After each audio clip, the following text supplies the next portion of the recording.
केरल के एक छोटे से गांव अजीकोड में जन्मे बाइजू रविंद्रन की कहानी किसी आम इंसान की तरह शुरू होती है। लेकिन आगे चलकर ये कहानी भारत के सबसे चर्चित एडटेक उद्यमियों में से एक बनने तक पहुंचती है। उनके माता पिता दोनों ही शिक्षक थे। पिता गणित पढ़ाते थे और माँ भौतिकी। यही माहौल बचपन से ही बाइजू के अंदर पढ़ाई के प्रति एक सहज रुचि पैदा करता है। लेकिन दिलचस्प बात यह है कि वे किताबों से ज्यादा खेलों में रुचि रखते थे। स्कूल के दिनों में बाइजू एक तेज छात्र तो थे, लेकिन वे पारंपरिक टॉपर नहीं थे। उन्हें क्रिकेट और फुटबॉल खेलने का काफी शौक था। कई बार ऐसा होता था कि वे पढ़ाई से ज्यादा मैदान में समय बिताते थे। लेकिन उनके अंदर एक अलग तरह की समझ थी। वो चीजों को रटने के बजाय समझना पसंद करते थे। इंजीनियरिंग की पढ़ाई के लिए उन्होंने कन्नूर के सरकारी इंजीनियरिंग कॉलेज में दाखिला लिया। यहाँ भी उनका वही अंदाज जारी रहा, कम पढ़ाई ज्यादा समझ। वे आखिरी समय में पढ़कर भी अच्छे अंक ले आते थे, क्योंकि उनकी पकड़ कॉन्सेप्ट्स पर मजबूत थी। यही गुण आगे चलकर उनकी पहचान बना। इंजीनियरिंग के बाद उन्होंने एक शिपिंग कंपनी में नौकरी शुरू की। ये नौकरी उन्हें विदेश लेकर गई, जहां उनका संपर्क एक पूरी तरह अलग दुनिया से हुआ। लेकिन यहीं पर एक ऐसा मोड़ आया जिसने उनकी जिंदगी की दिशा बदल दी। एक बार उनके कुछ दोस्त कैट परीक्षा की तैयारी कर रहे थे। बाइजू ने मजाक में कहा कि ये परीक्षा इतनी मुश्किल नहीं है। दोस्तों ने चुनौती दी तो उन्होंने खुद परीक्षा देने का फैसला किया। बिना किसी खास तैयारी के उन्होंने कैट दिया और 100 परसेंटाइल हासिल कर लिया। ये घटना उनके जीवन का पहला बड़ा टर्निंग पॉइंट थी। यहाँ से उन्होंने महसूस किया कि उनकी असली ताकत पढ़ाने में है। उन्होंने अपने दोस्तों को कैट की तैयारी करवानी शुरू की। धीरे धीरे उनके पढ़ाने का तरीका लोगों को पसंद आने लगा। वे जटिल सवालों को बहुत आसान भाषा में समझाते थे, जिससे छात्र उन्हें जल्दी समझ पाते थे। कुछ ही समय में उनके क्लासेस में छात्रों की संख्या बढ़ने लगी। शुरुआत में वे छोटे बैच में पढ़ाते थे, लेकिन जल्द ही ये संख्या हजारों में पहुंच गई। वे बड़े बड़े ऑडिटोरियम में क्लास लेने लगे। एक समय ऐसा आया जब एक ही क्लास में 20,000 से ज्यादा छात्र शामिल होने लगे। बाइजू का पढ़ाने का तरीका पारंपरिक नहीं था। वे किताबों के बजाय कॉन्सेप्ट्स पर ध्यान देते थे।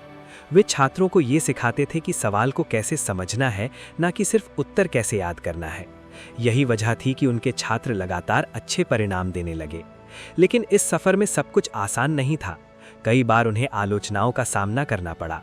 कुछ लोगों का मानना था कि उनका तरीका अपारंपरिक है और ये लंबे समय तक काम नहीं करेगा। लेकिन बाइजू ने इन आलोचनाओं को अपनी ताकत बना लिया। उन्होंने धीरे धीरे अपनी नौकरी छोड़ दी और पूरी तरह से पढ़ाने पर ध्यान केंद्रित किया। ये फैसला आसान नहीं था। एक स्थिर नौकरी छोड़कर अनिश्चित भविष्य की ओर बढ़ना किसी भी व्यक्ति के लिए चुनौतीपूर्ण होता है। लेकिन बाइजू को अपने ऊपर भरोसा था। यही वो समय था जब उन्होंने सोचना शुरू किया कि कैसे वे अपनी पहुंच को और बढ़ा सकते हैं। ऑफलाइन क्लासेस की अपनी सीमाएं थीं। हर छात्र तक पहुंचना संभव नहीं था। तभी उनके मन में डिजिटल प्लेटफॉर्म का विचार आया। ये विचार आगे चलकर एक क्रांति बनने वाला था। लेकिन उस समय ये सिर्फ एक सोच थी, एक सपना जिसे हकीकत बनने में अभी वक्त लगना था। ये था बाइजू रविंद्रन के जीवन का पहला अध्याय। एक शिक्षक के बेटे से लेकर हजारों छात्रों के पसंदीदा शिक्षक बनने तक का सफर। बाइजू रविंद्रन के जीवन का दूसरा चरण शुरू होता है उस विचार से जिसने भारत के शिक्षक क्षेत्र को पूरी तरह बदल दिया। ऑफलाइन क्लासेस में हजारों छात्रों को पढ़ाने के बाद उन्होंने महसूस किया कि उनकी पहुंच सीमित है। हर शहर, हर गांव तक पहुंचना संभव नहीं था। लेकिन इंटरनेट के बढ़ते प्रभाव ने उन्हें एक नया रास्ता दिखाया, डिजिटल शिक्षा।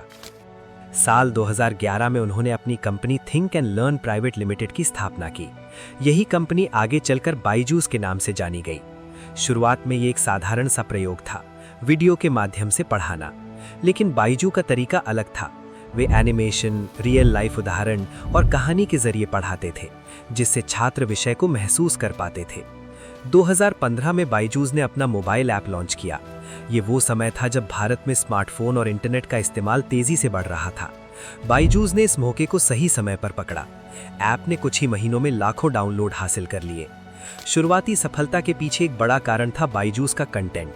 वे छात्रों को सिर्फ जानकारी नहीं देते थे, बल्कि उन्हें सोचने का तरीका सिखाते थे। यही वजह थी कि बच्चे और उनके माता पिता दोनों इस प्लेटफॉर्म की ओर आकर्षित होने लगे। लेकिन असली मोड़ तब आया जब निवेशकों की नज़र इस स्टार्टअप पर पड़ी। 2016 में सिकोया कैपिटल इंडिया और चार्ल्स ज़करबर्ग इनिशिएटिव जैसे बड़े निवेशकों ने कंपनी में निवेश किया। ये सिर्फ पैसे का निवेश नहीं था, कंपनी ने तेजी से विस्तार करना शुरू किया। उन्होंने स्कूल के छात्रों के लिए अलग अलग क्लासेस के कोर्स तैयार किए और फिर प्रतियोगी परीक्षाओं की तैयारी भी शुरू करवाई। 2019 तक बायजूस भारत का सबसे मूल्यवान एडटेक स्टार्टअप बन चुका था। इसकी वैल्यूएशन अरबों डॉलर तक पहुंच गई। इस दौरान कंपनी ने कई बड़े अधिग्रहण भी किए। उदाहरण के लिए 2017 में बायजूस ने ट्यूटर विस्टा और एड्यूराइट को खरीदा, जिससे उनकी पहुंच और मजबूत हुई। 2020 में जब पूरी दुनिया कोविड-19 पैंडेमिक से जूझ रही थी, उस समय बायजूस के लिए ये एक बड़ा अवसर बन गया। स्कूल बंद हो गए थे और ऑनलाइन शिक्षा ही एकमात्र विकल्प बचा था। इस दौरान बायजूस के यूजर्स की संख्या में जबरदस्त बढ़ोतरी हुई। इसी समय कंपनी ने फ्री एक्सेस भी दिया, जिससे लाखों नए छात्र प्लेटफॉर्म से जुड़े। ये स्ट्रैटेजी बेहद सफल रही। महामारी के दौरान बायजूस का नाम लगभग हर घर तक पहुंच गया। लेकिन तेजी से बढ़ती सफलता के साथ साथ चुनौतियां भी आने लगी। कंपनी पर ये आरोप लगने लगे कि वे आक्रामक सेल्स रणनीतियों का इस्तेमाल कर रही है। कई माता पिता ने शिकायत की कि उन्हें महंगे कोर्स खरीदने के लिए मजबूर किया गया। कुछ मामलों में तो ये भी सामने आया कि छोटे बच्चों के लिए महंगे कोर्स बेचे गए, जिनकी जरूरत तक नहीं थी। सोशल मीडिया और न्यूज रिपोर्ट्स में कई ऐसे केस सामने आए जहां परिवार आर्थिक दबाव में आ गए। इन घटनाओं ने बायजूस की छवि को गहरा नुकसान पहुंचाया। फिर आया सबसे बड़ा झटका, कंपनी की आर्थिक स्थिति।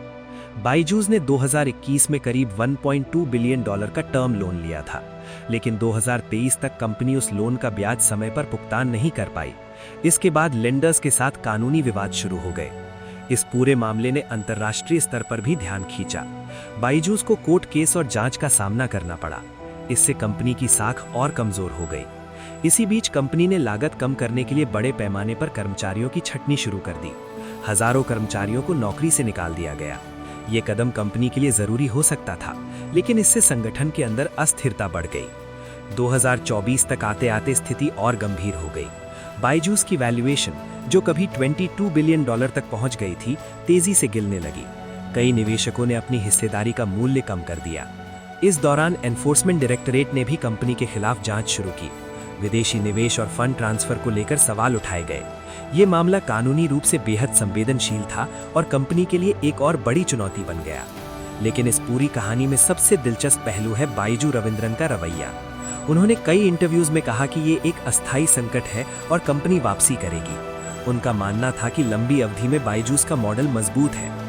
फिर भी हकीकत ये है कि कंपनी को अपने बिजनेस मॉडल, खर्च और रणनीति पर गंभीर पुनर्विचार करने की जरूरत थी। तेजी से विस्तार और आक्रामक निवेश ने उसे इस स्थिति में पहुंचा दिया जहां टिके रहना ही सबसे बड़ी चुनौती बन गया। आज बायजूस एक ऐसे मोड़ पर खड़ा है जहां उसके पास दो रास्ते हैं, या तो वो खुद को फिर से खड़ा करे या फिर इतिहास में एक चेतावनी बनकर रह जाए। ये कहानी सिर्फ एक कंपनी की नहीं है, बल्कि एक सीख भी है कि तेजी से सफलता जितनी आकर्षक होती है, उसे संभालना उतना ही मुश्किल होता है। एक छोटे से गांव से निकलकर अरबों डॉलर की कंपनी खड़ी करने वाले बायजू रविंद्रन की ये यात्रा हमें ये सोचने पर मजबूर करती है कि असली सफलता क्या है, तेजी से बढ़ना या लंबे समय तक टिके रहना।